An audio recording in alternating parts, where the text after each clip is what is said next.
દાહોદ શહેરના રળિયાતી વિસ્તારમાં urban hospital સામે આવેલા સાંસીવાડામાં થયેલી સોના ચાંદીના દાગીના અને રોકડ રકમની ગરફોડ ચોરીનો ભેદ દાહોદ ટાઉન એ ડિવિઝન પોલીસે સફળતાપૂર્વક ઉકેલી કાઢ્યો છે. પોલીસે ચોરીમાં ગયેલો તમામ મુદ્દામાલ પણ રિકવર કરી લીધો છે. દાહોદ ટાઉન એ ડિવિઝન પોલીસે હ્યુમન સોર્સ અને મળેલ બાતમીના આધારે તપાસ હાથ ધરી હતી.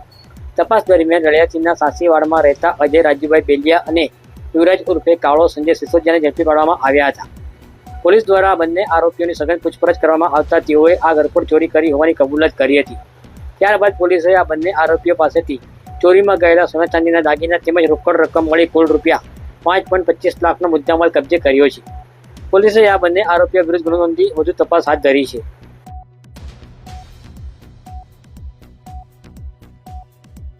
દાહોદ ટાઉન એ ડિવિઝન પોસ્ટ વિસ્તારમાં આવેલા રળિયાતી રોડ ઉપર આવેલા સાંસીવાડમાં એક ઘરફોડ ઘટી હતી. એ ઘરફોડની અંદર ભોગ બનનાર છે એમના ઘરેથી સોનું, ચાંદી અને રોકડ રકમ મળી ટોટલ ₹5,25,000ની ઘરફોડ થઈ હતી. આ ઘટનાની જાણ થતાં દાહોદ ટાઉન એ ડિવિઝનના પીઆઈ, પીએસઆઈ અને સર્વેલન્સ સ્ક્વોડના માણસો દ્વારા આની દેખરેખ કરી અને તાત્કાલિક આ બાબતો એક્ટિવ કર્યા હતા.